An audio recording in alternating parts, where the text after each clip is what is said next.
precarios. Entonces, por ejemplo, él nos cuenta, Ignacio y Jorge, nos cuentan que una definición inicial podría ser, o más bien los asentamientos precarios tendrían tres características fundamentales. La primera, una relación con una condición grupal y colectiva de pobreza, ¿cierto? Ese sería un rasgo de un asentamiento precario. En un segundo momento, no se tiene posesión formal del terreno, no se tiene posesión formal del terreno, o semiformal en algunos casos.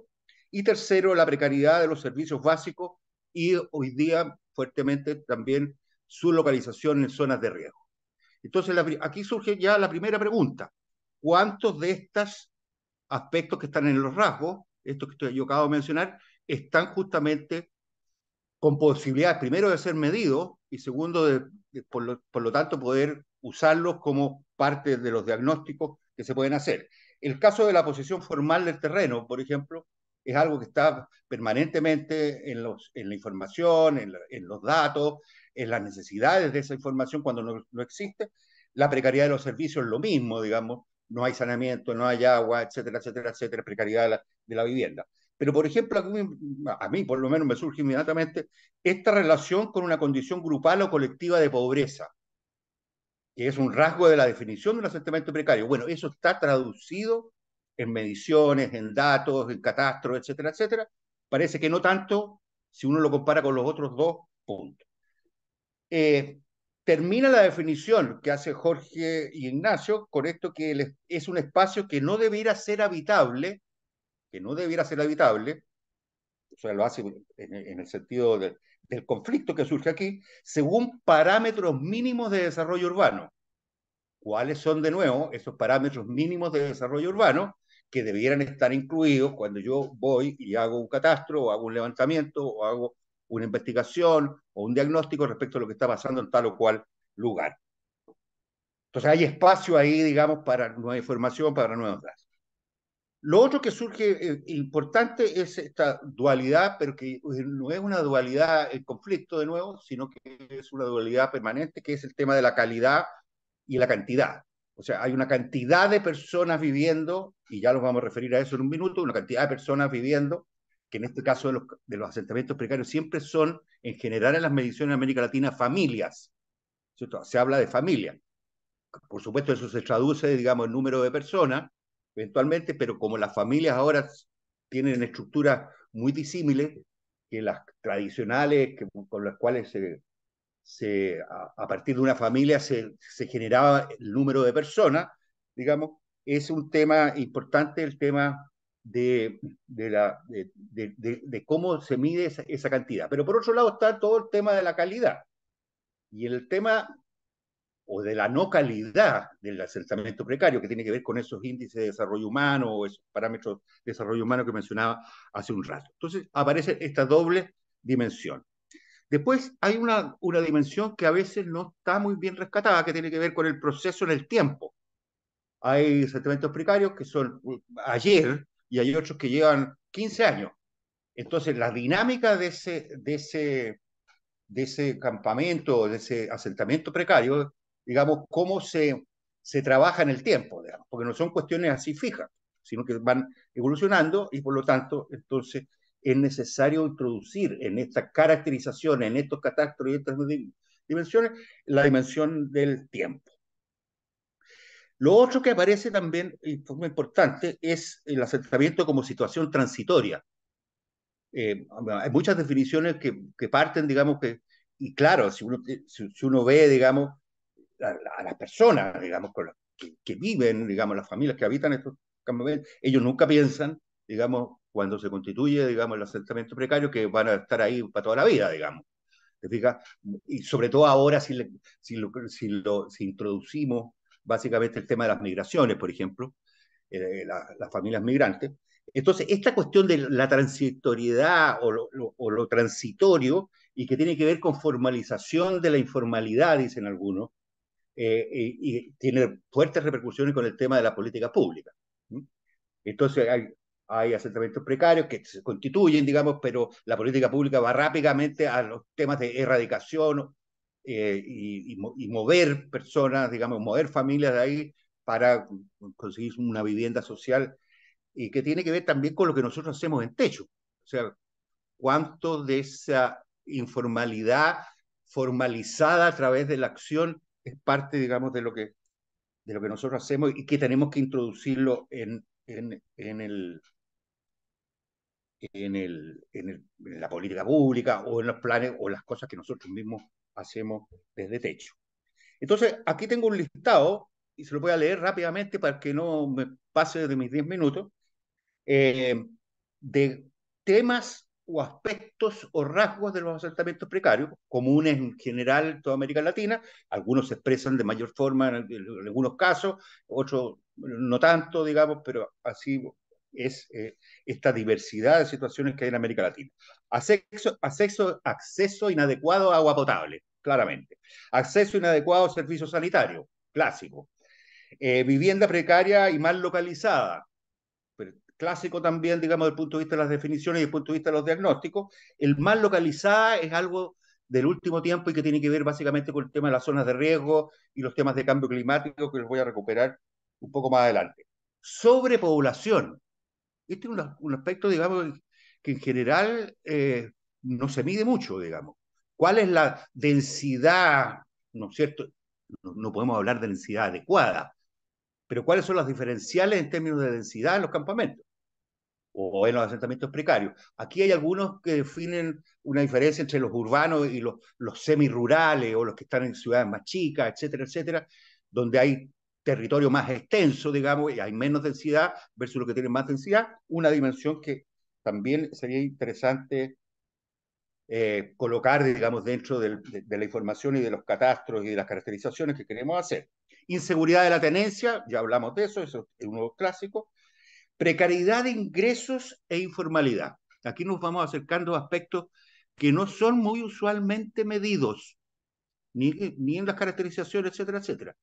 Y que tiene que ver, digamos, justamente con esa dimensión, después las voy a resumir, la dimensión económica, no la dimensión social, ¿no es cierto? Que es la dimensión que, entre comillas, más tratada o más trabajada en estos temas, sino que esta dimensión de ingresos, digamos, e informalidad económica en los campamentos. Aparece entonces también 7 en las áreas de riesgo, ya lo mencioné, y últimamente, con mucha fuerza, digamos, el tema de la seguridad. ¿Ah?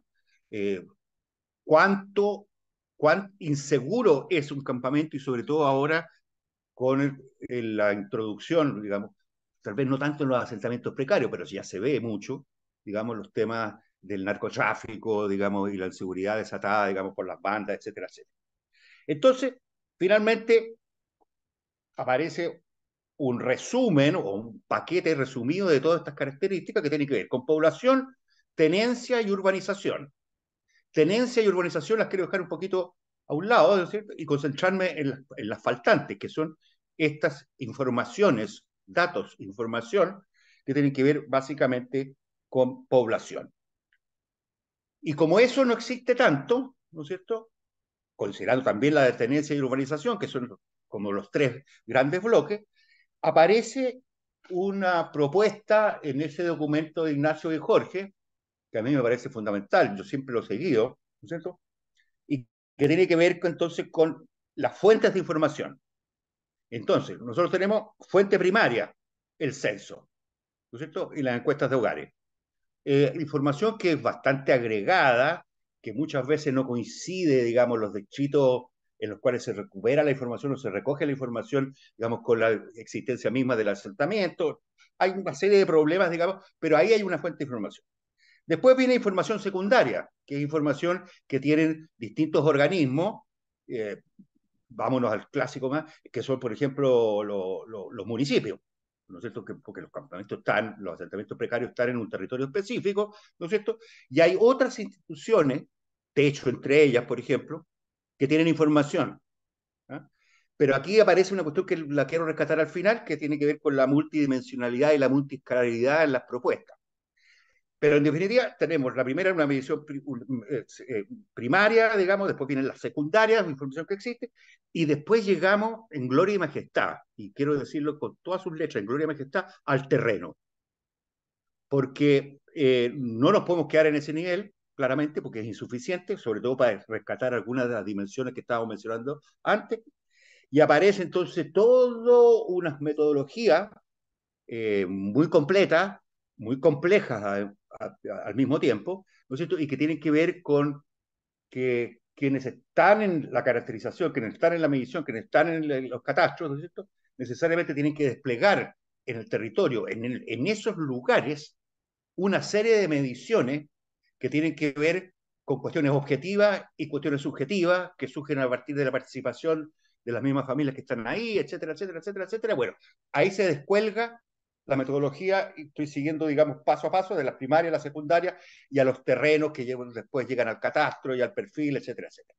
Esto lo ven mucho mejor que yo, justamente en ese documento que yo les mencionaba, pero lo más interesante, digamos, es que aparece esta cuestión del terreno, digamos, como una metodología muy flexible, muy variada, eh, que se aplica, por supuesto que se aplica, pero con distintos rigores, digamos, en cada uno. A veces eso no permite hacer, entre comillas, mucha comparación entre la situación de la Argentina, con Chile, con otros países, con los centroamericanos, porque entran factores como el que les digo que son muy locales, que tienen que ver, digamos, con cultura, con política, con situaciones concretas que están ahí.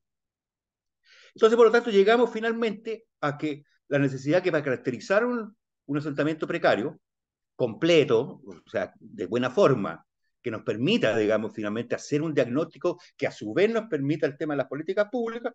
Nosotros tenemos las condiciones sociales, hay que medir las condiciones sociales en el lugar, las condiciones económicas, las condiciones físicas y las condiciones ambientales. Yo tengo aquí una lista de temas en cada una de esas condiciones, no exhaustivo, pero cada una de las condiciones, pero se los dejo ahí como, de nuevo, bloques, y entendiendo que esas condiciones, y aquí vuelvo al tema del tiempo, van cambiando, son dinámicas en el tiempo. O sea, una condición que hoy día puede ser crítica en un momento determinado, por ejemplo, si la vivienda es crítica en un momento determinado y aparece este hecho, esa condición podría dejar de ser tan crítica en ese lugar justamente por los programas, en este caso los programas de techo que construyen, entonces, y que deja de ser en una situación tan crítica, pero puede hacer otra, por ejemplo, las que están apareciendo ahora en función de la población migrante. Cuatro condiciones, ¿no es cierto? Y esas condiciones dinámicas en el tiempo. Ese es, como se comilla, el objetivo de nuestras mediciones y de nuestros catastros. Después vuelvo a lo que comentábamos antes y que lo que contaba Gaby al principio, ¿cuántas familias viven? Y esta es una cuestión que se está haciendo permanentemente. Y yo creo que está bien, digamos, son los datos agregados, pero de nuevo, reforzando la idea del terreno, ¿cómo viven esas familias en ese lugar? Esa es la primera cuestión. Y aquí hay mucha variedad que tiene que ver con cuestiones territoriales, digamos, con oportunidades en el territorio, que tiene que ver si es urbano o rural, que tiene que ver si es norte seco o sur lluvioso. Bueno, hay una cantidad de cuestiones ahí que tienen que ver con caracterizar cómo viven esas familias. Tenemos el número, pero cómo viven es otra cosa. ¿Y cómo son esas familias? Porque de nuevo vuelvo a lo que contábamos al principio, o sea, las familias hoy día son tan diversas, digamos, como número de familias existen, digamos. Entonces, también es importante rescatar, destacar, ¿no es cierto?, en esa caracterización, cómo son esas familias desde el punto de vista de su composición. Creo que puede que esté pasado, pero no puedo dejar de mencionar el segundo de los documentos que para mí es una guía muy importante, que es de nuestro querido Luis Bonilla, que lo hizo un poco después que el de Jorge, en donde lo que rescata él son una cuestión que llama él fallas geosociales. Y como a mí se me pidió una cuestión de contexto, digamos una cuestión de contexto, ¿no es cierto? Estos asentamientos precarios funcionan o no funcionan, depende de cómo se los quiera mirar, digamos. Yo creo que sí, que funcionan, desgraciadamente en forma muy cruel, digamos, pero funcionan. Y entonces habla él de que vivimos estos asentamientos precarios y todos nosotros vivimos en un contexto de aumento de desigualdades socioeconómicas, crisis económica, dinámicas migratorias, crisis sanitaria ahora. Luis Bonilla hizo este documento antes de la pandemia. Ahora tenemos crisis sanitaria y los asentamientos precarios hoy día aumentaron fuertemente producto justamente de esa crisis sanitaria. Fenómenos climáticos, que tienen que ver básicamente con esta instalación en zonas de riesgo, una cultura de la discriminación y una urbanización descontrolada.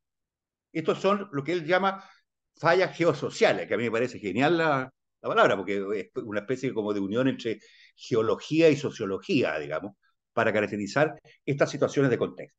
Entonces la pregunta que surge aquí es, en este contexto, ¿qué decimos nosotros en nuestras caracterizaciones?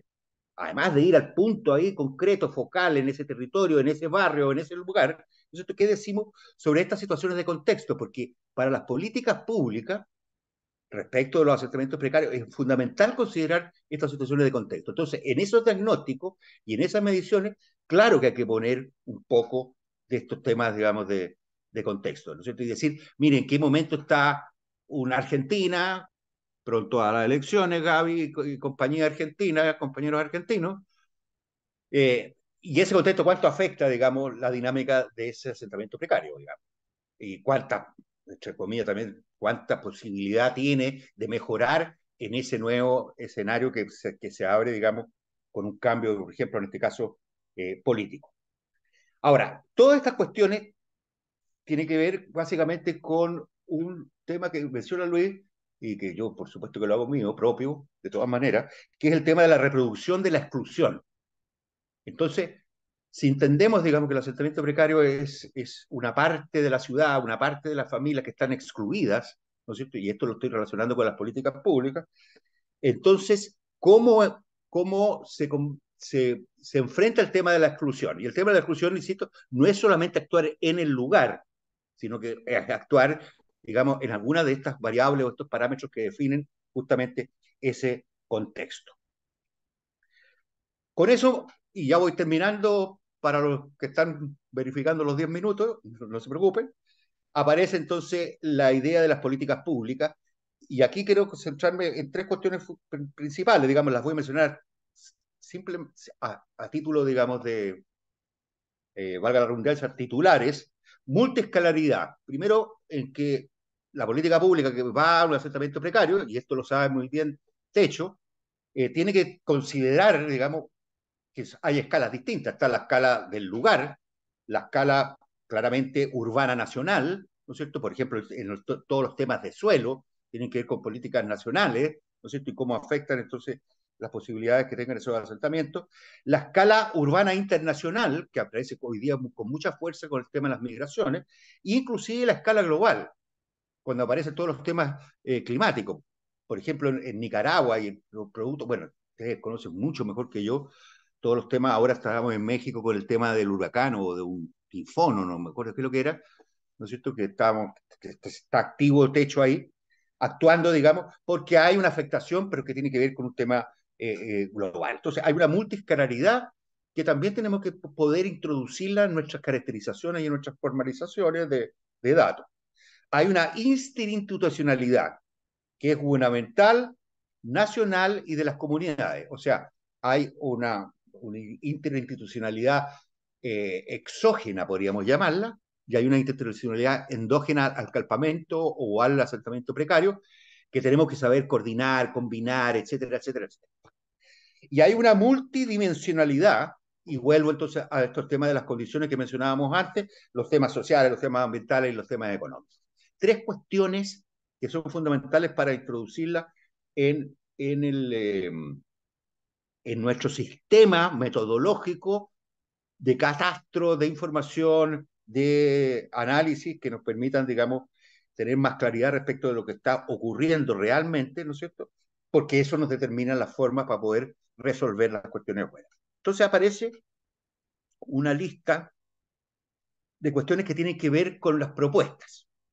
Y aquí yo voy a dar vuelta a lo que decía el Luis Bonilla, porque Luis Bonilla y compañía decía, bueno, hay que fortalecer el derecho al suelo, a la vivienda y el hábitat. Propuesta. ¿Cuánto de eso hay ahora cuando yo estoy haciendo el diagnóstico? ¿Se está realmente fortaleciendo en ese país en particular el derecho al suelo, a la vivienda y el hábitat? Segunda cuestión, regulación del mercado de suelo. Dice que la única condición de salida para los asentamientos precarios es la regulación del mercado del suelo. ¿Se está regulando el mercado de suelo y de qué forma se está regulando o no se está regulando? Parte del diagnóstico, parte de los datos. Mecanismos de seguridad de tenencia. Sí, se pueden desplegar muchos mecanismos de seguridad de tenencia. ¿Se está haciendo o no se está haciendo? Que es son siempre las preguntas del diagnóstico y que tienen que ver con la definición. Espacios públicos, equipamiento y infraestructura. Bueno, eso puede ser más clásico. Eso sí puede ser que lo estemos haciendo. Él sugiere, digamos, la conformación de cooperativas de vivienda y de hábitat como propuesta. Bueno, ¿existe eso? ¿Está la disponibilidad institucional y de gobernabilidad para la generación de cooperativas? También es parte, digamos, justamente de esa caracterización. Organización, dice él, de sistemas de trabajo, producción y distribución populares. Vuelvo al tema económico que mencionamos hace un rato. Bueno, está eso desplegado, digamos, ¿no? Es parte del diagnóstico, pues si yo lo defino que esta es la propuesta, tengo que saber si eso existe o no existe. Gestión articulada con organismos de la sociedad civil, organizaciones comunitarias y movimientos sociales. Entonces, la política pública, que en general es siempre un tema, y aquí tengo que mencionar, es un tema de gobierno, digamos, fuertemente de gobiernos centrales, de ministerios de vivienda, contrario a lo que se decía, que tiene que ser multiescalar y multidimensional y multiinstitucionalidad, etcétera, etcétera. Bueno, esa gestión articulada existe o no existe. También es parte entonces, del sistema. Y por lo tanto, entonces, si uno a estas preguntas de la propuesta, le pregunta a la propuesta, ¿no es cierto?, puede inmediatamente orientar justamente el diagnóstico. Y finalmente, entonces, de lo que se trata es de tres cuestiones. Superar la exclusión exógena, ¿cierto? Y que tiene que ver con todas estas cosas que estamos diciendo de contexto, etcétera, nacionales, locales, globales, etcétera.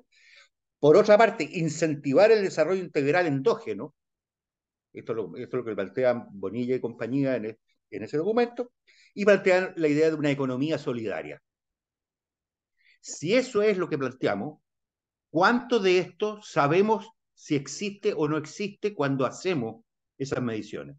Y tenemos que necesariamente, si concluimos que no es tan así, digamos, no tenemos estas dimensiones como parte de nuestra categoría o nuestra metodología para la información, etcétera, etcétera, ¿cómo hacemos, digamos, para introducirla tanto en esa información primaria, en la información secundaria, pero también en la información, digamos, de terreno en las comunidades, ¿no es cierto? Si queremos activar una economía solidaria, bueno, ¿de qué se trata la economía del lugar esa? Y hay que caracterizarla. Bueno, eso es más o menos lo que yo quería hacer y termino, digamos, con simplemente, además agradeciéndole a todos ustedes la paciencia de esto, esta relación entre, entre la definición, el diagnóstico, la información y la propuesta. Pero partiendo hacia el final, cuando ya estamos a nivel de la propuesta, tenemos que ir y preguntarnos si las dimensiones con las cuales hicimos esa propuesta, que tiene que ver básicamente con el diagnóstico y lo que le preocupaba ahora a este webinar, con los datos, ¿no es cierto? Y cómo relevamos esos datos, cómo analizamos esos datos, si están esas consideraciones hechas en la búsqueda de esa información y el trabajo con esa información para poder hacer un diagnóstico que sea el más adecuado posible. Mucho más difícil, ¿eh? Yo estoy introduciendo cosas, bueno, no las puse yo, las puso Luis Bonilla y el Ignacio y el Jorge, digamos, en su tiempo, así que si hay que echarle la culpa a alguien que complicó la cuestión, son ellos, pero me parece absolutamente atendible esa complicación desde el punto de vista de lo que necesitamos construir con los datos. Gracias, niños. Un abrazo. Muchas gracias, Ricardo. Como siempre, muy iluminadora tu intervención. Me quedaron un montón de preguntas para hacerte, así que me las voy a guardar ahí para el final. Muy De bien. verdad, me parece muy Encantado. interesante esto que trajiste de cómo partimos desde esa propuesta y decimos, che, pero estamos levantando en el diagnóstico lo que necesitamos para poder construir esas propuestas, estamos abordando la problemática como es hoy, así que me quedo ahí con algunas cositas para pensar. Mientras tenemos a Vale, los vale. equipos de los distintos techos ahí que nos van a estar contando sus experiencias de relevamiento. Así que Ricardo, te voy a pedir que te quedes para el final Sí, por si hay preguntas. encantado. Por supuesto. Eh, gracias. Y le voy a dar paso a Pía Palacios, que es la directora del Centro de Estudios Sociales de Techo Chile, que nos va a estar compartiendo su experiencia. Pía, adelante. Muchas gracias. Voy a compartir pantalla y no voy a estar viendo, así que porfa, díganme si es que se compartió adecuadamente. Está compartiéndose adecuadamente. Súper, muchísimas gracias. Bueno, en Chile ha habido un muy fuerte dinamismo con respecto a los asentamientos informales, creo que también es así en el resto de América Latina, con mucha fuerza en los últimos años, ahí desencadenado por un par de procesos que hemos estado viviendo. Principalmente pudimos constatar un fuerte aumento posterior al estallido social y después profundizado con la pandemia. Y también la aparición de nuevas tecnologías nos permiten seguir monitoreando este tipo de la aparición de nuevos asentamientos, el dinamismo que tiene, su crecimiento, por ejemplo, entre otras cosas. Pero nos preguntamos también qué es lo que en Chile entendemos como asentamiento informal o un campamento. Y en realidad surgieron como, habían varios tipos de definiciones y hemos llegado a un consenso ya, yo diría, en los últimos 25 años aproximadamente, donde entendemos un campamento como un grupo de 8 más familias que conforman una unidad socioterritorial. Esto quiere decir de que las viviendas sean contiguas, de que presenten continuidad espacial, pero que además cuenten con algún tipo de identidad colectiva, tal como mencionaba Ricardo, que tengan una tenencia irregular en el terreno, que tengan carencia al menos uno de los tres servicios básicos, que dentro de eso consideramos el servicio sanitario, el agua potable y la electricidad. Y por otro lado, y esto lo agregamos dentro de el último catastro que estuvimos levantando, fue de que representaran un requerimiento de vivienda.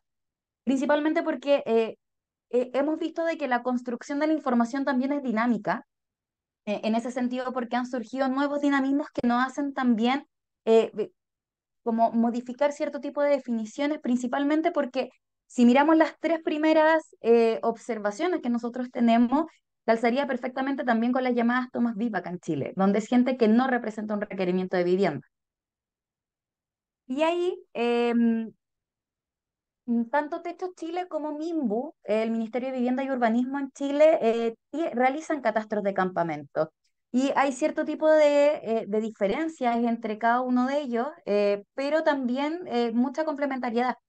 De hecho, en cuanto a la definición, hasta el último catastro teníamos exactamente la misma definición, que es este grupo de 8 más viviendas, que sean contiguas, que tengan carencia de al menos uno de los tres servicios básicos y tenencia irregular del terreno, pero nosotros en el último catastro incorporamos la parte de que representaron un requerimiento de vivienda y en el caso del MIMBU, ellos hablan acerca de que tenga precariedad en la vivienda, precariedad en la materialidad principalmente. Por otro lado, Techo Chile realiza el catastro cada 1 o 2 años desde el año 2001 en adelante y Mimbu, por otro lado, ha realizado catastros anteriormente también al año 96, pero en los últimos 30 años al menos, en el año 96, 2011, 2019 y 2022.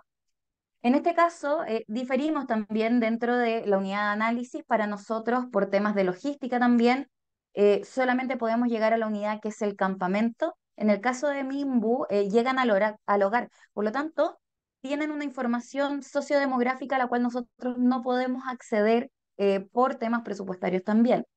Pero el propósito también es distinto. En este caso, el propósito del Ministerio de Vivienda y Urbanismo radica en que este es un registro de hogares y de campamentos que son focos de la gestión estatal, que son focos de la aplicación de políticas públicas. Y por otro lado, dentro de los propósitos que tienen los catastros de Techo Chile particularmente, es el registro de campamentos activos, el número de hogares que viven en estos asentamientos para poder conocer la magnitud en su totalidad, pero además de sus características, el dinamismo que tiene y la variabilidad temporal que va teniendo. Esto para poder posicionar la realidad en la sociedad y en el debate público, político y académico. En el año 2022 hubo un catastro nuevo por parte del Ministerio de Vivienda y Urbanismo y ahí, a pesar de que habían pasado pocos meses, nosotros lanzamos el catastro 2022-2023 en marzo de este año. Hubo bastantes diferencias que nos hicieron cuestionar también como qué era lo que estaba pasando con respecto a las distintas mediciones.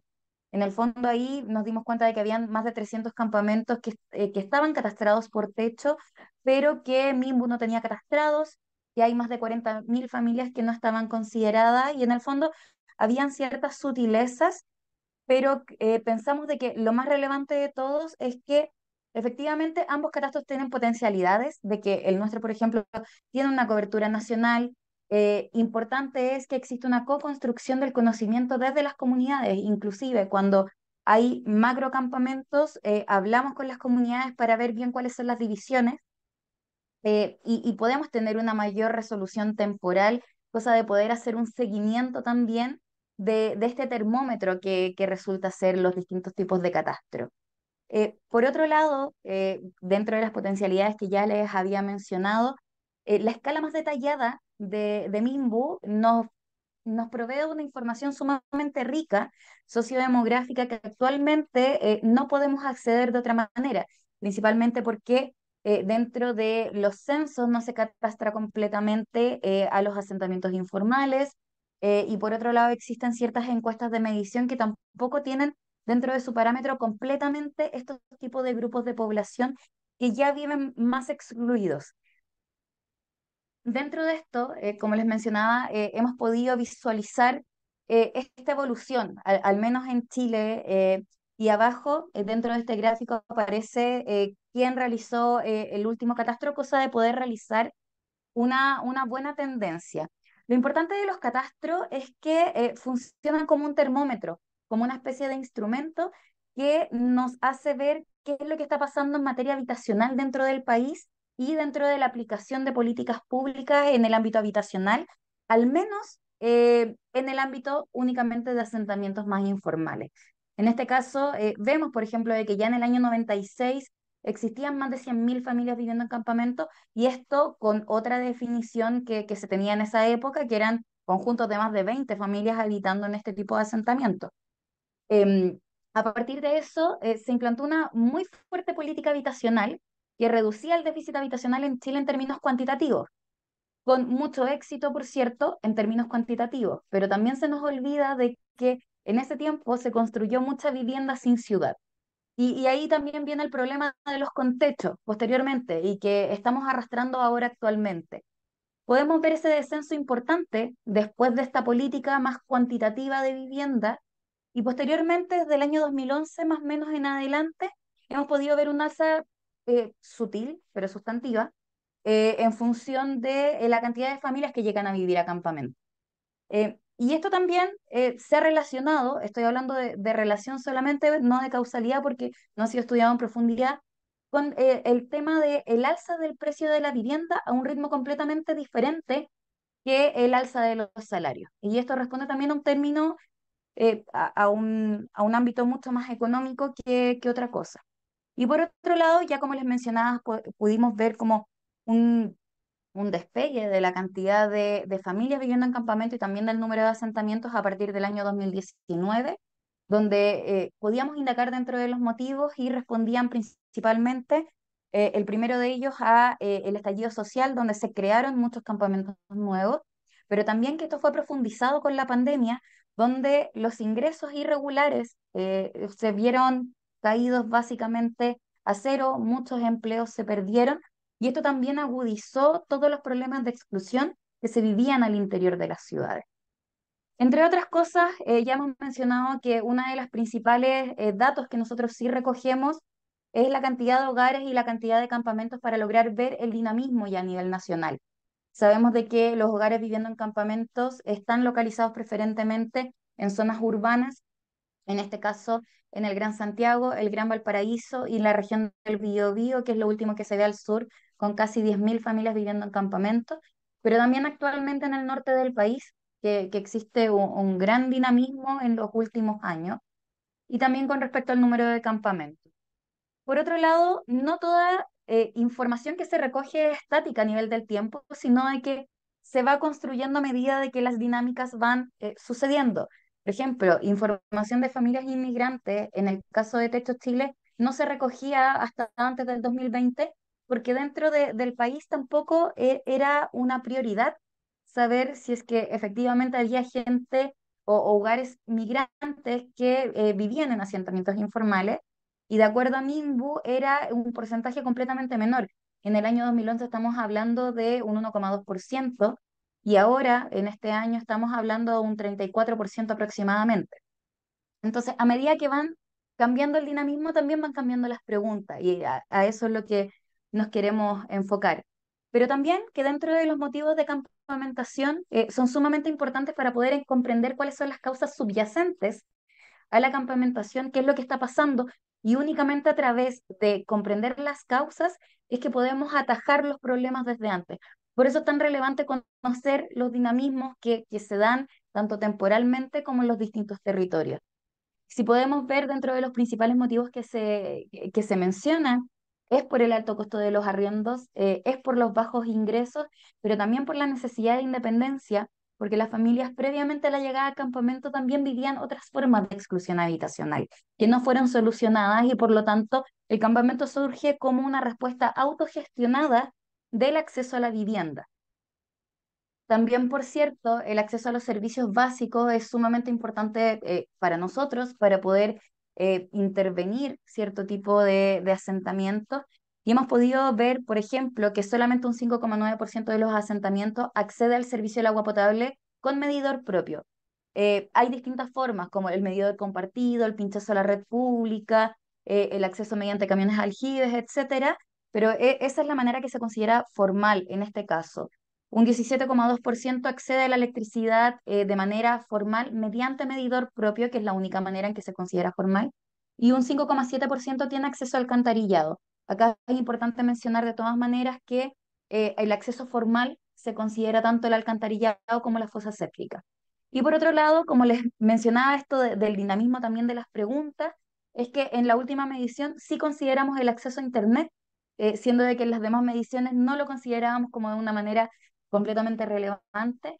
Pudimos ver de que si bien la mayoría de las personas tienen acceso a Internet mediante red móvil, que llega prácticamente a todo el país, un 15,5%, que no es menor, accede al servicio de Internet mediante la red fija.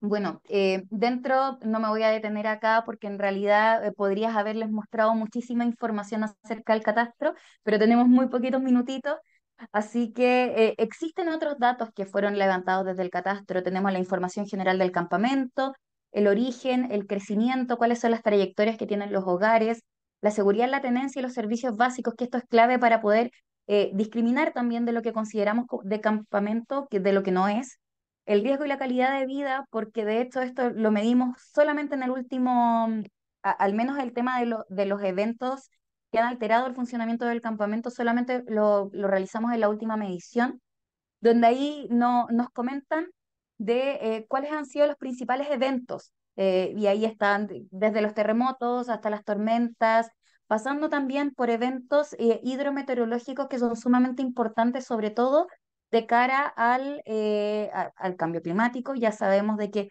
estos van a ser cada vez más frecuentes y de hecho en un estudio posterior que realizamos pudimos corroborar la exposición que tienen estos asentamientos hacia los distintos tipos de riesgo y de amenazas dentro del territorio. Ahí también corroborando con la materialidad de las viviendas, porque esto es clave también para determinar la vulnerabilidad que se tiene frente a estos eventos y los equipamientos que se tienen alrededor, al interior de los campamentos. Por otro lado, y no menor, es la organización que se tiene. ¿Cuáles son las directivas? ¿Existen comités de viviendas? ¿Cuáles son las expectativas que tienen también de solución habitacional? Toda esta información recogida en terreno, obviamente, con las tecnologías que actualmente tenemos para poder georreferenciar la información inmediatamente. Esto está dispuesto en un landing page y también con información sumamente dinámica, donde ponemos a disposición información clave, porque hay información que también es sensible y que esa obviamente se tiene que resguardar completamente. Y por último, la información no sirve de nada si es que se queda estática dentro de nuestros escritorios. Estos catastros tienen distintos tipos de impacto y de incidencia. Interno también para Techo Chile es para poder dirigir la intervención permanente, es para evaluar nuevas intervenciones, cuáles son las urgencias que se tienen y monitorear también los dinamismos que existen en el territorio. Por otro lado, dentro del debate público es posicionar lo que está pasando en materia de asentamientos informales dentro del país.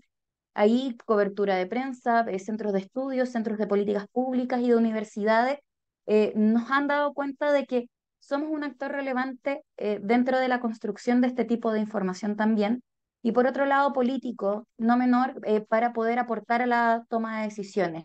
Y estar en constante acuerdo con los distintos actores para poder seguir co-construyendo esta información. No menor es que actualmente participamos dentro de una mesa técnica con el Instituto Nacional de Estadísticas de cara al censo 2024 para poder asegurarnos de tener información sociodemográfica levantado con el censo 2024 acá en Chile. Así que eso, sabemos de que esto es completamente dinámico, de que va a ir cambiando, pero es sumamente importante el relevamiento de la información porque es población que vive frecuentemente invisibilizada. Así que es función también de nosotros poder levantar todo esto. Muchas gracias, Pía, por contarnos la experiencia de Chile. Me quedo también con la importancia de sostenerlo en el tiempo, ¿no? Nos contabas que desde 2001, o sea, hace más de 22 años ya, que cada 1 o 2 años Techo Chile levanta esta información y que también fue faro para otros techos de Latinoamérica que fueron empezando a pilotar su catastro hace muchos años, algunos lo han hecho por primera vez hace poco tiempo, pero fue ese primer impulso de Techo Chile de decir, necesitamos relevar los asentamientos, necesitamos tener conocimiento de cómo son, dónde están, porque si no es imposible, tanto para nuestro trabajo, que al principio era un poco eso, como localizar dónde están los asentamientos donde Techo quiere trabajar, pero después fue para todo, para conocer, para saber cómo encarar propuestas de políticas públicas, a qué actores hay que ir a buscar para poder ejecutarlas. Así que me quedo como con esa sensación de no solo generar un relevamiento, sino empezar a generar comparabilidad y también la capacidad de poder ayornarnos al paso del tiempo, ¿no? Antes no relevábamos acceso a Internet, hoy el acceso a Internet es fundamental para cualquier familia, para cualquier persona, entonces, ¿cómo lo relevamos? ¿Cómo vamos profundizando, por ejemplo, en nuestras preguntas en cuanto a la vulnerabilidad climática, entendiendo que también hay otras cosas como la precariedad de la vivienda, que se ve mucho más afectada por las condiciones climáticas de fríos y calores extremos, por las inundaciones, por los incendios. Entonces, me parece importante también esto que contabas de cómo fuimos transformando ese cuestionario a lo largo del tiempo, entendiendo la dinámica de los asentamientos, entendiendo que va mutando.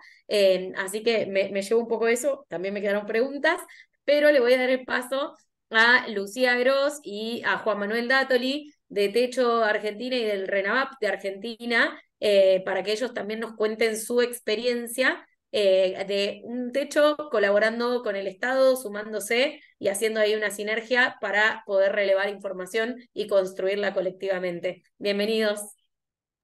Gracias, Gaby. Ahí Juan va a compartir la presentación, así que cuando esté arrancamos.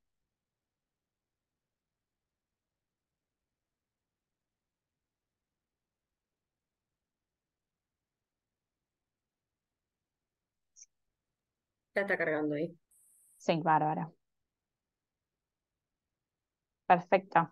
Bueno, retomo un poco, creo que desde el último punto que mencionaba Pía. A ver, ahí está cargando la presentación. Ahí está, perfecto. Bien, bueno, desde el último punto que mencionaba Pía, ¿no? Que ella dijo muy claro, bueno, si la información se queda en el escritorio, no sirve para nada, ¿no? Como más allá del relevamiento, todo lo importante del procesamiento y sobre todo de la puesta en valor y poder trabajar con esa información. Entonces ahí pasamos como esa primera frase que trajimos, que es conocer la realidad de los barrios populares, que es el primer paso para poder transformarla, ¿no? Y ese espíritu que tenemos desde Techo muy, muy en claro a la hora de buscar generar información, sobre todo para el posicionamiento de la problemática y para poder justamente trabajar en políticas públicas que aborden o que aborden y que ayuden a transformar a los barrios populares. Y en este sentido, un poco trajimos historias de nuestro registro, hoy el Relevamiento Nacional de Barrios Populares. Acá en Argentina, en Techo, comenzamos a hacer un relevamiento de asentamientos informales en 2009 en el Gran La Plata, que es justamente lo que es La Plata y el conurbano, la parte del conurbano de La Plata acá en Buenos Aires.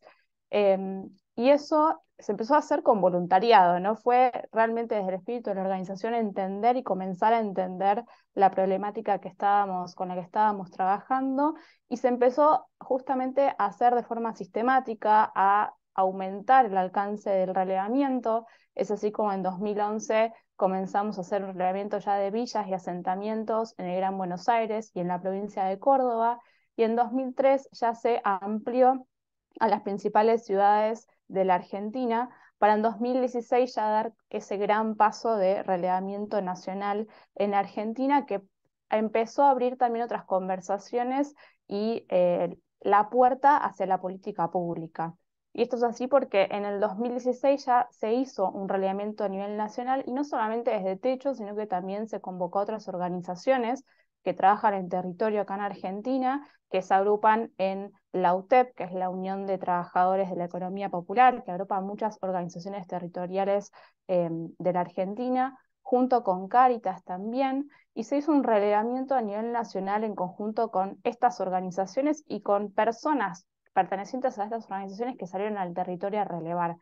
Justamente esta webinar también tiene el gran título de construcción colectiva, entonces me parece importante destacar justamente que desde una experiencia de una organización y en conjunto con otras organizaciones se comenzó en esa construcción colectiva de información.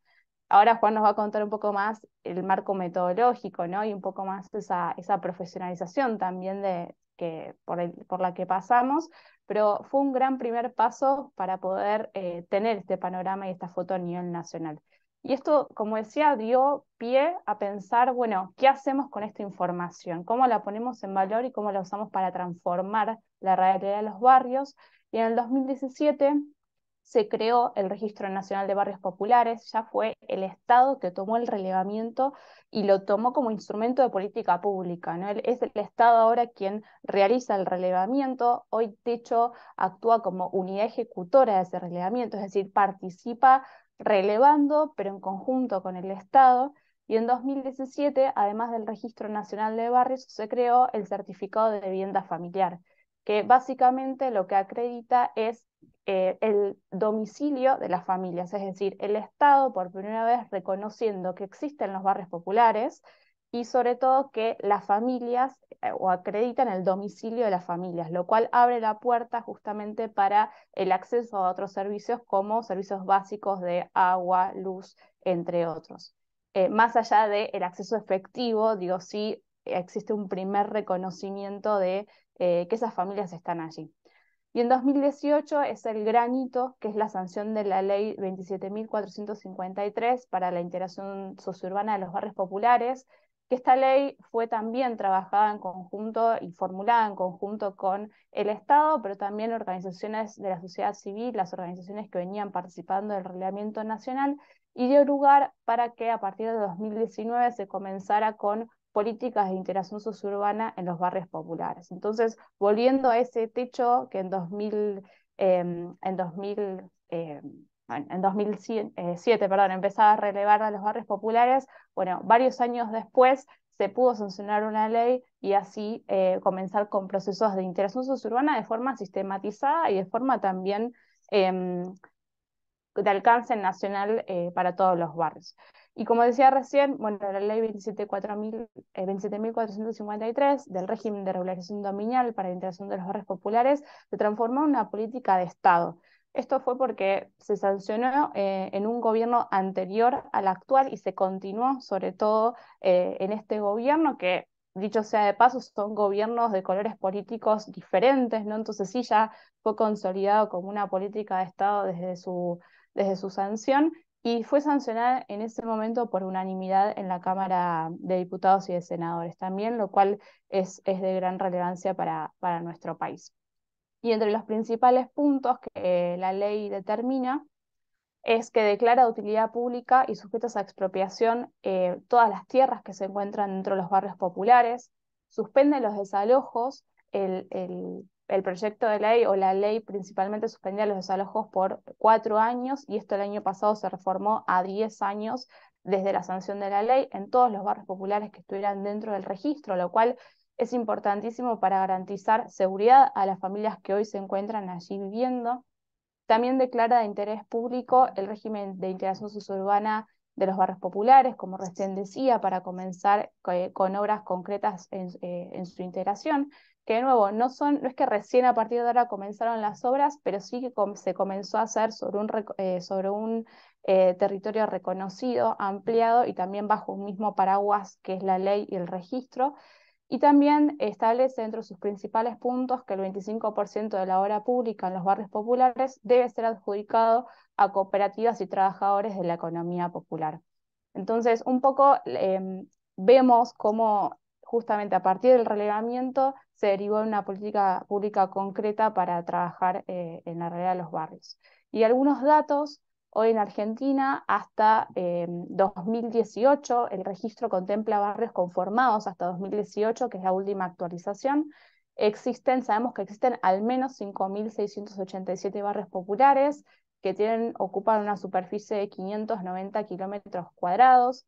Esto más o menos son casi 2 ciudades de Buenos Aires en términos territoriales de kilómetros, y sabemos que viven más de 1 millón de familias en estos territorios. Y para tener ahí un poquito más de detalle de acceso a servicios básicos, sabemos que en el 66% de los barrios populares, la mayoría de las personas no acceden al servicio formal de energía eléctrica. En el 90% de los barrios, la mayoría no accede al servicio de red de agua. En el 97% a la red cloacal y en el 99% a la red de gas natural. Y como también mencionaba Pía, una de las cuestiones para que los barrios populares sean reconocidos como tal es justamente la situación dominial, ¿no? Que en estos barrios populares, bueno, la mayoría o más de la mitad de las personas tienen una situación de inseguridad dominial, no tienen una situación de regularidad, y también que en la mayoría de los inmuebles son de dominio privado, ¿no? Lo cual también ya nos da un punto inicial importante para empezar a trabajar en su regularización. Y ahí Juan Manuel, que bueno, como decía Gaby, nos adelantaba, es parte del equipo hoy técnico que trabaja en el Reglamento Nacional de Barrios a nivel estatal, nos va a contar un poco sobre la metodología. Hola, ¿qué tal? Bueno, como contaba Luli, yo inicialmente trabajé en techo, en los reglamentos del 2011, del 2013 y el 2015, y desde hace ya más de 7 años, casi 8, que trabajo en el Gobierno Nacional con lo que tiene que ver con el RENAVAP, que es el Registro Nacional de Barrios Populares. Nosotros trabajamos con una metodología muy similar a la que comentó Pía, que se usa en Techo Chile. Simplemente es una adaptación que hemos tomado desde el 2009 y que hemos ido adaptando a la realidad de nuestro país hasta la fecha. Así que, a ver si puedo pasar. Ahí está. Para nosotros, la definición de lo que es un barrio popular son aquellos barrios comúnmente denominados villas, asentamientos y urbanizaciones informales que se constituyeron mediante distintas estrategias de ocupación del suelo, que presentan diferentes grados de precariedad y hacinamiento, un déficit en el acceso formal a los servicios básicos y una situación dominial irregular en la tenencia del suelo, que además tienen que tener un mínimo de 8 familias agrupadas o contiguas, en donde más de la mitad de los habitantes no cuentan con título de propiedad del suelo, ni acceso formal a al menos 2 de los servicios básicos: red de agua corriente, red de energía eléctrica con medidor domiciliario y o red cloacal. Entonces, para que una urbanización, un barrio, sea considerado barrio popular, villa, asentamiento, campamento o como les querramos decir, se tienen que cumplir las dos características, la conceptual y la operativa. Y en cuanto a la definición operativa, la única diferencia importante que tenemos con Techo Chile es que para nosotros tienen que carecer de 2 de 3 servicios y no de 1 de 3 servicios, pero luego es exactamente la misma definición.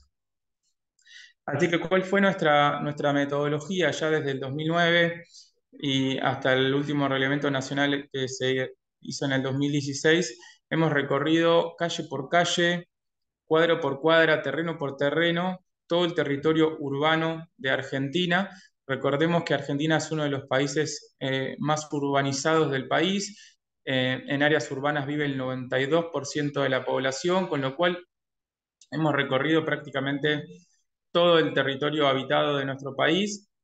Son más de 2.665 localidades visitadas y también hemos recorrido parcialmente el territorio urbano. Entonces, cuando en estos recorridos con los equipos de techo y en otras ocasiones también con equipos propios de nuestra Secretaría de Integración Sociourbana, identificamos em, las señales que indica nuestra definición, es entonces que eh, tratamos de contactar a un referente, a una referenta barrial, que puede ser la presidenta o presidente de la comisión vecinal, el vecino más antiguo del barrio, el que trabaja o la que trabaja en el comedor, en el merendero, etcétera.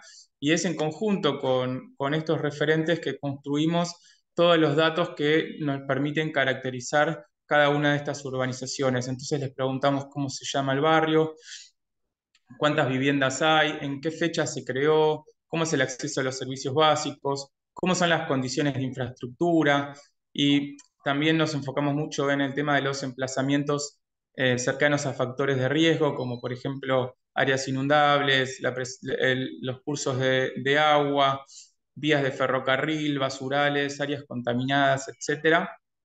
Consultamos sobre la situación dominial, sobre la situación frente a desalojos y también sobre si los vecinos se han organizado para solicitar al gobierno local algún tipo de proyecto para el barrio. Entonces, si a partir de esta entrevista vemos que el barrio cumple con la definición de barrio popular, lo registramos en el Registro Nacional de Barrios Populares. Y entonces lo que logramos tener es un polígono con la envolvente de la superficie de cada uno de los barrios populares, siempre también respetando la identidad con el nombre que le otorgan sus habitantes. Y como decía Piva, si un gran macizo en realidad tiene distintas identidades, para nosotros son distintos barrios. Y así nos queda el mapa de todo el país. En este caso estamos viendo cada puntito azul, es un asentamiento o una villa, como le decimos, barrio popular del área metropolitana de Buenos Aires.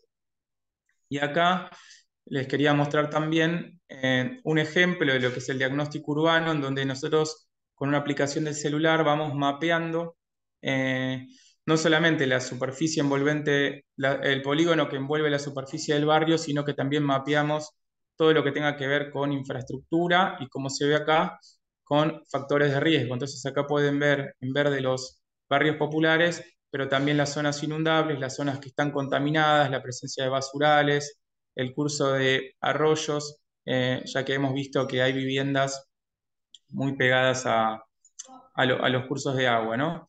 Y para esto no tengo una diapositiva, pero también quería mencionar que una vez identificados todos los barrios populares del país, con estas organizaciones sociales que mencionó Luli, nos hemos organizado para salir a relevar casa por casa a todas las familias, ¿no? Son 1.100.000 familias y hasta la fecha llegamos censadas a más de 900.000 familias y todas cuentan con un certificado de vivienda familiar. Hemos llegado a tener más de 13.000 censistas en simultáneo, todos compañeros y compañeras de las organizaciones sociales y principalmente personas que residen en los barrios. Así que también ahí, acá en Argentina, contar cómo se da una situación distinta a la de Chile, en donde Techo releva los campamentos y el MIMBO releva las viviendas. Acá en este caso, las organizaciones sociales y el gobierno trabajamos en conjunto para relevar tanto los barrios populares como las viviendas de quienes allí habitan. Y ahí ya para ir cerrando algunas reflexiones finales para ya dar lugar a la última exposición. Primero y principal, que el registro, como recién vimos, es una herramienta fundamental para el reconocimiento de la realidad de los barrios populares y es el primer paso para impulsar políticas públicas, sobre todo vinculadas a la integración suburbana, que en este webinar no profundizamos, pero realmente hay mucho para hablar de las experiencias de los últimos años y también, bueno, de experiencias que se han hecho en el marco de otras políticas. También destacamos la continuidad del registro y su consolidación como política de Estado, ¿no? Algo que acá en Argentina a veces es difícil de sostener y realmente es una ley que desde que se sancionó es muy apoyada por todos los colores políticos y, como decía Juan Manuel recién, el trabajo en conjunto entre organizaciones y también el Estado a nivel nacional. Y sí es importante una política permanente de actualización. Hoy no está estandarizado cada cuánto se actualiza el registro. Sí es verdad que desde que se sancionó la ley lo venimos haciendo. La última actualización es del año 2021-2022 y ahora estamos pronto ya a terminar una nueva, pero no existe aún una estandarización de esto y es necesario, como mostraba Pía antes, también para la construcción histórica de esa información y para entender la evolución. Y por último, entender que hay mejores ciudades cuando las personas participan, ¿no? No solamente en la construcción de esas ciudades, sino también en el reconocimiento de los barrios, en el trabajo concreto, en el relevamiento, como decía recién Juan Manuel, en la validación de la información y en la generación de políticas públicas. Y acá lo importante es que los barrios los crean las personas y el registro los reconoce, ¿no? Entonces, qué importante siempre dar lugar a esa palabra y esas personas que son parte de la creación, justamente para poder entender y reconocer los cambios también en la información y esas dinámicas a las cuales Ricardo al principio hacía referencia. Así que simplemente, bueno, hasta acá nuestra presentación y damos lugar a la de Clau. Muchas gracias, Lu, muchas gracias, Juan.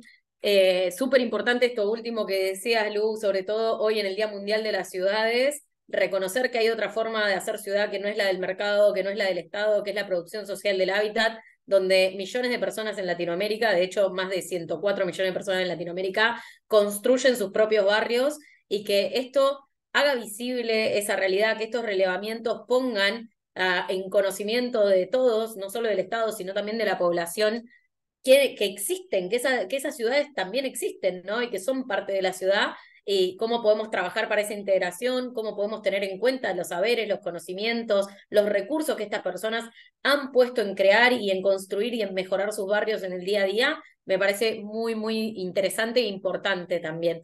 Y ahora, como decía Lu, le voy a dar el paso a Claudia Neumann. Clau es nuestra directora general de Techo Paraguay. Techo Paraguay también tiene experiencia en relevamiento de asentamientos y queríamos también compartirla con ustedes. Así que bienvenida, Clau, y adelante.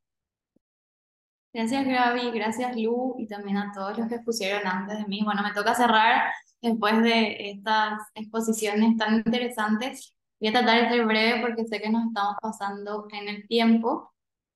Como dijo Gaby, desde Techo Paraguay, en nuestra historia hemos realizado diferentes relevamientos, en específico dos, uno en el 2015, donde bueno, fui voluntaria de ese relevamiento y realmente sentía que estaba haciendo algo totalmente histórico y revolucionario, literalmente rastrillando las ciudades cercanas a la mía en búsqueda de asentamientos en un país que no contaba y sigue sin contar con información pública accesible sobre los asentamientos y las personas que los habitan.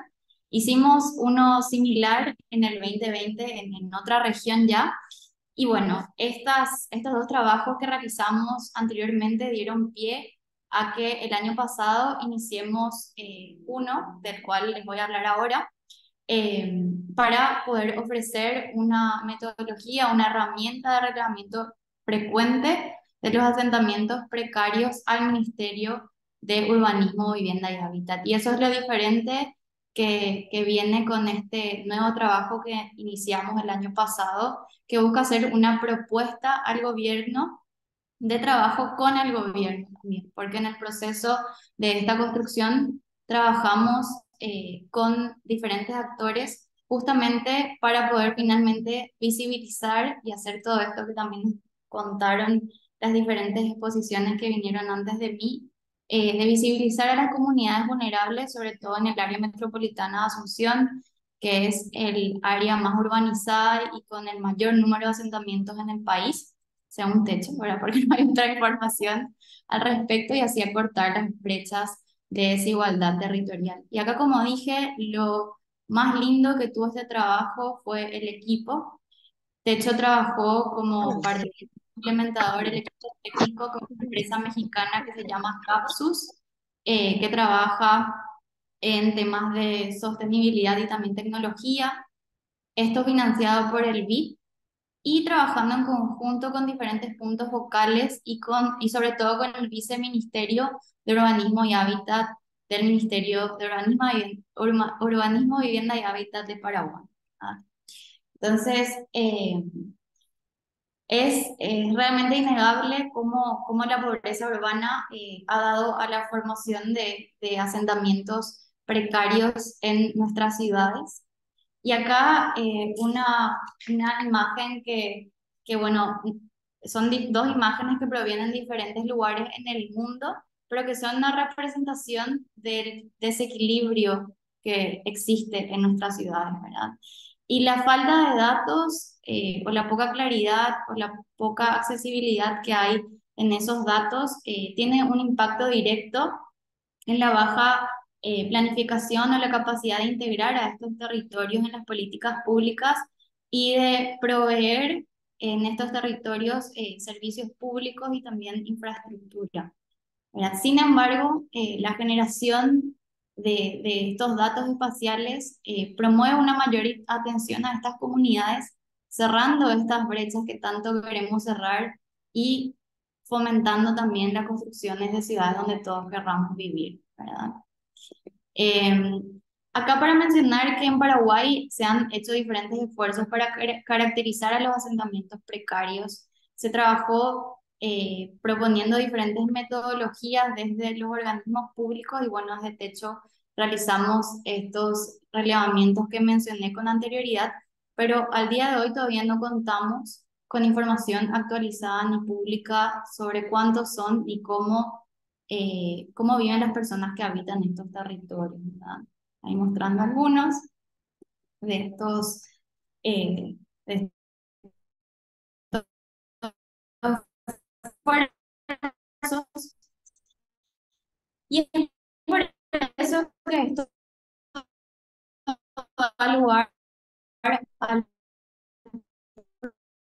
proyecto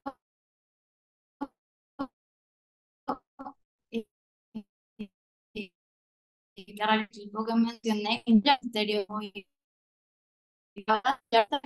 herramientas sobre los Claro, el sistema automatizado de encuesta, de cartografía, perdón, utiliza información satelital para poder ubicar de forma automática a los asentamientos precarios. En este caso, en el área metropolitana de Asunción, con un sistema de entrenamiento que darle para que pueda aprender a detectar dónde no se ven.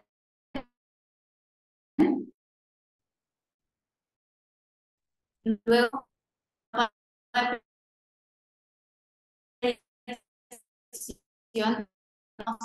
según lo que aprendió y nos dijo de recolección de información que se utiliza a través de una plataforma que fue co-construida con pobladores y pobladoras de asentamiento.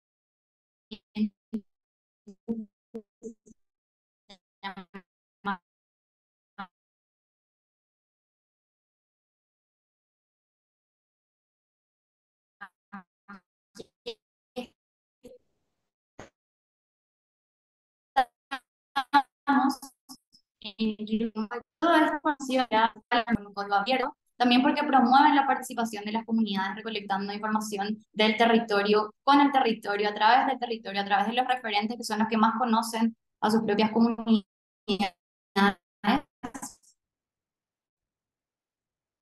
También porque el sistema permite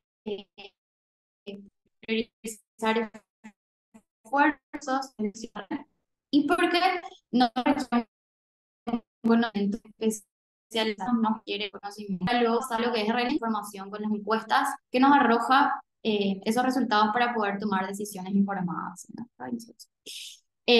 Y es importante decir que nosotros trabajamos con dos tipos de encuestas. Una es la pizza respondida también por los encuestadores, en este caso voluntarios del Techo, utilizar si con la información arrojada por el sistema de cartografía era o no, y ahí los voluntarios capacitaron a los referentes para que los referentes desde sus propios dispositivos puedan responder las preguntas que estaban agrupadas en diferentes temáticas, ¿ya? Que ahí están las principales temáticas que fueron seleccionadas con puntos focales del ministerio y también del BID. Y ahí es importante mencionar que nosotros trabajamos con un prepiloto. Si bien todo este proyecto fue un piloto para ofrecer una herramienta, una propuesta al Ministerio de Urbanismo, Vivienda y Hábitat, trabajamos con tanto el tema de cartografía como el sistema de encuestas, y ahí nos dimos cuenta que teníamos una barrera, un desafío, porque el sistema de cartografía estaba siendo alimentada con información bastante vieja, información que estaba actualizada. Justamente el problema es la falta de información, pero lo bueno es que el sistema puede seguir actualizándose y mejorándose, ¿verdad? Y también con esta primera llegada a territorio nos dimos cuenta que los cuestionarios factibles, ser simples, a las comunidades también, priorizando los fines de semana, que son los momentos donde más personas hay en el barrio, ¿verdad?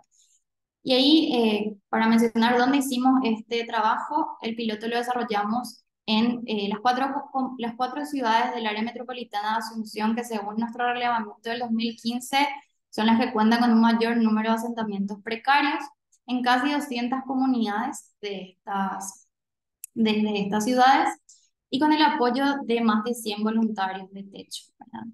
Y algo importante es que este sistema nos permite identificar, ¿verdad?, a las situaciones más vulnerables y a la vez las áreas más vulnerables, ¿verdad? Por ejemplo, donde sería muy beneficioso recibir un programa de mejora de vivienda, ¿verdad? Y si bien todos los resultados que obtuvimos a través de las encuestas, porque si bien todo esto fue un piloto de probar herramientas, de probar una metodología de identificación de asentamientos con información espacial y también de relevar información llegando al territorio con personas externas al territorio, esto nos dio información relevante, ¿verdad? Pero algo que nos pone muy contentos de techo, muy felices y nos da esperanza también, y quizás algo que ya sabíamos también, es que existe desde el territorio una amplia voluntad de participación, ¿verdad? Eh, esta idea de que al haber más información sobre estos territorios, viven comunidades, puede hacer que lleguen derechos, que lleguen más básicos a las comunidades, es con los referentes y los líderes, las lideresas de las comunidades, ¿verdad? Hicimos acá un sondeo a través de una encuesta para tratar de identificar el interés de participar de los referentes comunitarios, y prácticamente todos los referentes comunitarios con los que trabajamos afirmaron que volverían a participar de estas encuestas, que volverían a participar. Y también cuando les preguntamos acerca de qué incentivos deberíamos tener para mejorar la participación, el incentivo económico quedó de lado, y lo que ellos resaltaron era poder tener mayor capacitación para poder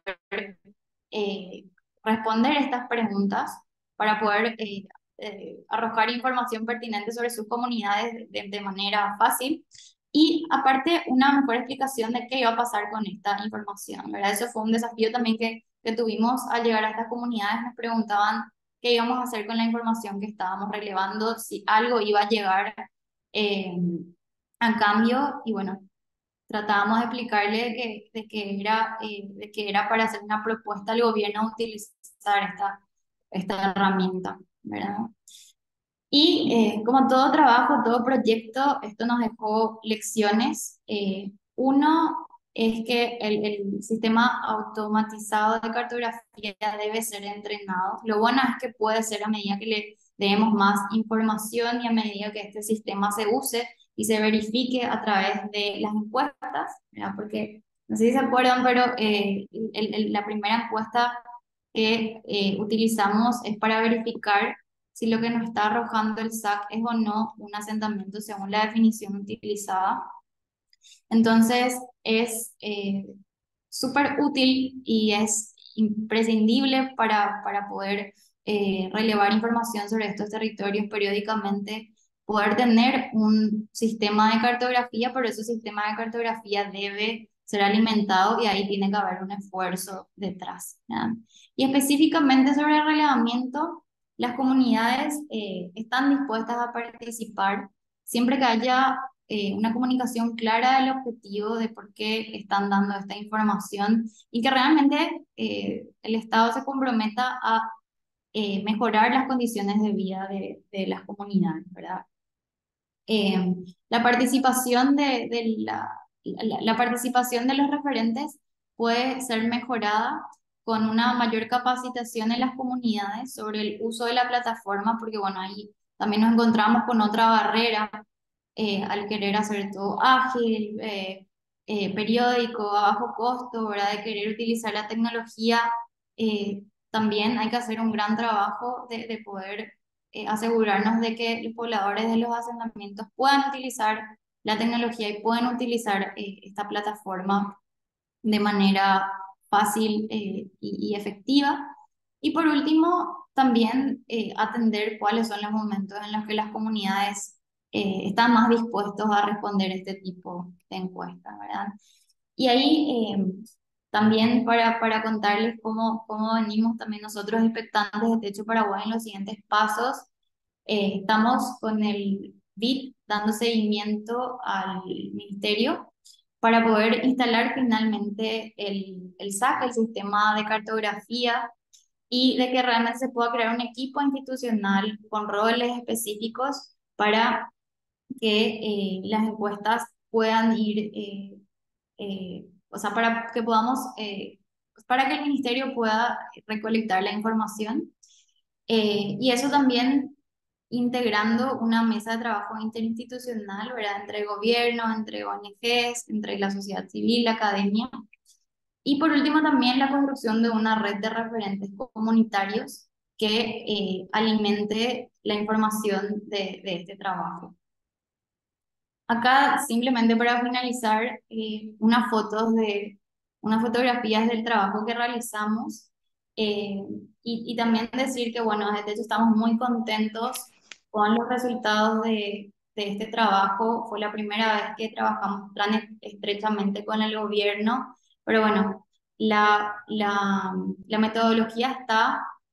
eh, desde Techo probamos que es una metodología que es replicable, que se puede hacer, que es fácil, que no tiene un costo muy elevado, pero ahora el desafío está que el gobierno realmente implemente esta metodología y ahí tenemos condiciones de contexto un poco adversas. Acabamos de pasar por un cambio de gobierno, pero igual este trabajo nos deja contentos porque no es una iniciativa, una investigación académica meramente la que hicimos, sino una puesta de techo a esa integración de los territorios vulnerables a las ciudades donde están estos territorios y sobre todo también porque todo este trabajo tuvo un foco en las personas, ya que la información se construyó desde el territorio.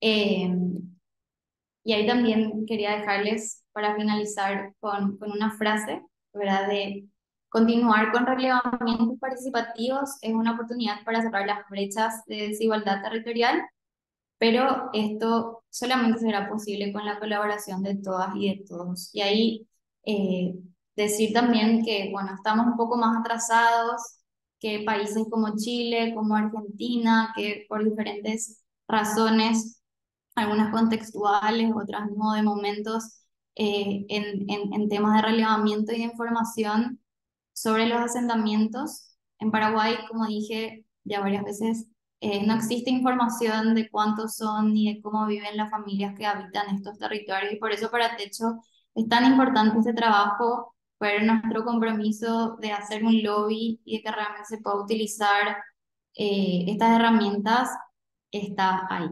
Entonces, eso, perdón, no me olvidé de poner el cronómetro cuando inicié, no sé ni cuánto tiempo voy, pero traté de hacer rápido para que haya espacio para preguntas. Eso, gracias. Muchas gracias, Clau.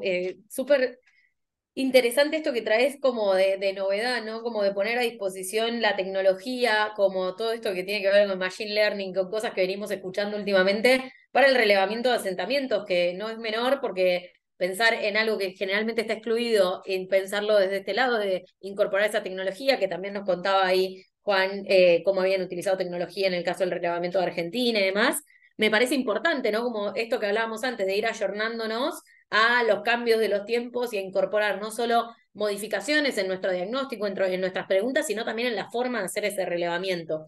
Estamos sobre la hora del cierre, que debería ser en este mismo minuto. Me voy a tomar el momento de priorizar 2 preguntas que nos han hecho, el resto no las vamos a poder contestar ahora en vivo, pero sí les podemos pasar los contactos de las personas que nos estuvieron compartiendo para que puedan hacerle las preguntas por otro lugar, y si no, también se pueden comunicar con nosotros directamente con Techo Internacional para que podamos derivar esas preguntas. Voy a hacerle una pregunta al equipo de Techo Argentina, particularmente a Lucía y a Juan, que nos hacen llegar la siguiente. ¿La ley tiene presupuesto para abordar la problemática? ¿Existe un plan de trabajo para abordar los asentamientos?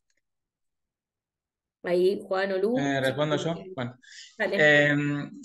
Nuestra ley tiene 2 fuentes de financiamiento. Una es el impuesto a las grandes fortunas, que se hizo por única vez durante la pandemia, y el otro es el impuesto país, que es el impuesto a la compra de moneda extranjera. Con eso estamos financiando aproximadamente unos 1000 proyectos de obras.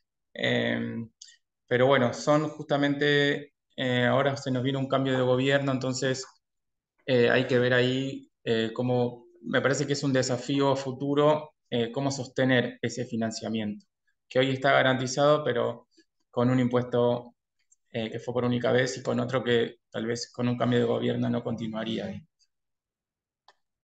Simplemente ahí voy cortito, igual sé que estamos con poquito tiempo, pero sí ahí los invito a ver bien justamente el instrumento. Hoy dentro de la ley lo que se creó fue un fideicomiso, ¿no? Que para justamente financiar este tipo de políticas es muy importante ese tipo de instrumento para poder hacer ejecuciones de forma ágil, de alguna forma, y sobre todo lo que te permite el fideicomiso también es justamente incluir diferentes fuentes de financiamiento y no solamente fuentes de financiamiento de un presupuesto de una partida nacional, que sabemos que para la integración de los barrios no alcanza. Entonces, el fideicomiso lo que permite es incluir distintas fuentes de financiamiento público, privado y a nivel internacional también, para justamente poder hacer este tipo de proyectos de forma masiva y de alcance, bueno, justamente a más barrios. Así que sí los invito a hacer como ahí un doble clic en ese instrumento también para países quizás que no tengan este tipo de políticas. Gracias, Lu, gracias, Juan. Y también la última pregunta que vamos a hacer era para Techo Chile de Argentina, vamos a priorizar a Techo Chile, que nos preguntaban si con la información del catastro, ustedes antes de iniciar en un campamento ya está, con eso hacen el diagnóstico, o cuando empiezan a trabajar en un campamento hacen otro tipo de diagnóstico para conocer más a profundidad la problemática de la zona y desplegar las distintas acciones, programas y proyectos que Techo tiene. Sí, ahí la información del catastro que se utiliza es un antecedente para poder priorizar dónde se debe estar, al menos desde la intervención permanente de techo, y obviamente otros parámetros más, pero la información del catastro sirve para priorizar. Ahora bien, una vez que se comienza la intervención, sí hay otro tipo de fichas que se aplican, y además dentro de las comunidades en las cuales se realiza una encuesta mucho más detallada a nivel ya de todas las comunidades intervenidas, que es el mapa del derecho a la ciudad, y que se tiene información mucho más detallada. Gracias, Pía. Y a modo de cierre, a mí se me ocurren ahí algunos puntos a destacar de esta conversación que hemos tenido hoy, que lo primero es recuperar el objetivo de este webinar, ¿no? Posicionar la importancia de generar información, de construirla colectivamente, y que creo que esa construcción colectiva entre sociedad civil, el Estado y otros actores, como pueden ser las empresas privadas, la academia, es también otra forma de ejercer ciudadanía, ¿no? Y es otra forma de promover la participación, la articulación entre estos actores, porque hay algo importante que decía Ricardo al principio, que es, no es, el tema de los asentamientos no es solo actuar en el lugar, los asentamientos son una problemática de las ciudades, son una problemática de los países. No es solo que el asentamiento es un problema. La existencia en sí de un asentamiento habla de una sociedad desigual, habla de un país o una ciudad que excluye, que deja gente en sus márgenes, que deja ciudadanos y a ciudadanas fuera de ese sistema. Entonces, me parecía importante recalcar esto, ¿no? Como es un problema de todos el asentamiento y de todas las personas que habitamos en ciudades, en países y demás, la importancia entonces de visibilizar esa problemática y algo que traía Lu, que traía Clau también, la importancia de incorporar a la población de esos asentamientos en el relevamiento y también en el armado de las propuestas, ¿sí? Ya sean de política pública como también de proyectos a ejecutar en ese asentamiento, como creo que es una forma también de reivindicar la posición de ciudadanos y de ciudadanas, de las personas que habitan los asentamientos, ¿no? No es simplemente un sujeto pasivo que es relevado, no es simplemente un sujeto pasivo que espera una política pública, sino que es un actor social activo que presenta sus ideas, que valida lo que otros traen, entonces que se vuelve mucho más contundente también la solución de los asentamientos cuando tiene la participación de su propia población, porque es esto que hablaban también Juan, del reconocimiento, y Lu, del reconocimiento del asentamiento que ya existe, ¿no? Como no es simplemente decir acá hay uno, sino es reconocer que ahí hubo recursos, tiempos, saberes, conocimientos puestos a disposición de crear ciudad. Y en cuanto a los relevamientos, y más pensando desde el lado de la sociedad civil, me llama esto de decir, capaz que hay otras organizaciones que tienen ganas de sumarse a estos esfuerzos de techo o que quieren hacer algún otro tipo de relevamiento, no se asusten y tampoco se queden quietos si no pueden hacer algo nacional de todos los asentamientos ya. Si ven lo que nos contaban desde la experiencia, ha empezado con tal vez una ciudad, luego dos, y es ir mejorando, como pensar esta estructura de relevamiento en un proceso de mejora continua, de ir adaptándolo a los cambios, tanto sociales como culturales, como las propias dinámicas de los asentamientos, como todo lo que tiene que ver con la incorporación de la tecnología. Y también me quedo ahí con el pensamiento de, bueno, cómo todos estos esfuerzos, la continuidad, la comparabilidad, nos hacen pasar de la foto, que es el relevamiento, de ese relevamiento que es un día o un momento donde levantamos la información de todos los barrios, a la película, que es un poco lo que decía Ricardo, son dinámicos estos territorios también. Entonces, ¿cómo vamos juntando información que nos haga ver una película completa y no simplemente fotos a lo largo del tiempo? Y por eso la periodicidad de 1 o 2 años y estar actualizando esa información, el trabajo constante actual del RENAVAP en el marco de la Secretaría de Integración Sociourbana, de Techo, acompañando esa ejecución, con estas tecnologías nuevas que nos contaba Clau, bueno, cómo podemos hacer que eso se ponga al servicio de tener un relevamiento cada vez más actualizado. Y finalmente, en todo este recorrido me queda en la cabeza una frase que usamos mucho, porque bueno, yo soy parte de Techo Internacional, pero fue parte de Techo Argentina muchos años, me tocó participar en algunos de esos primeros relevamientos, y me acuerdo que una de nuestras grandes campañas en el 2011, me parece que fue, era sin información no podemos avanzar. Y esa es la realidad. Cualquier política pública, cualquier proyecto que incluso llevemos desde la sociedad civil, que no tenga que ver solo con el Estado, si no está basado en información real, fidedigna, nacida desde el territorio, es muy difícil que pueda tener éxito, porque necesitamos que esos proyectos, que esas propuestas, que esas políticas públicas respondan a problemáticas reales, reconocidas y validadas por las personas que son esa causa, que viven y padecen esas problemáticas. Y lo tenemos que pensar desde un lugar integral, porque son tantas las dimensiones que pasan en los asentamientos, que están tan entrecruzadas, que efectivamente necesitamos una mirada integral, una mirada de largo plazo. Así que la invitación a todos y todas que están aquí es que sigamos conectados, es que puedan volver a ver la charla en YouTube, que la vamos a dejar colgada entre hoy y mañana, y cualquier cosa nos hagan llegar más preguntas. Esperamos haber cumplido con este propósito de compartir nuestra experiencia en el relevamiento y en la construcción colectiva y en la articulación con actores estatales y otros para poder de una vez por todas visibilizar la realidad de los asentamientos y hoy en el mes urbano decir, no nos olvidemos que en las ciudades existen aún personas que están marginadas, personas que necesitan que las reconozcamos y nos pongamos a trabajar como sociedad para generar una sociedad más justa, igualitaria, integrada y sin pobreza. Muchas gracias a todos y todas. Muchas gracias. Muchas gracias, Gaby. Gracias. Chao, Muchas gracias. gracias a todos y a todas. Sí.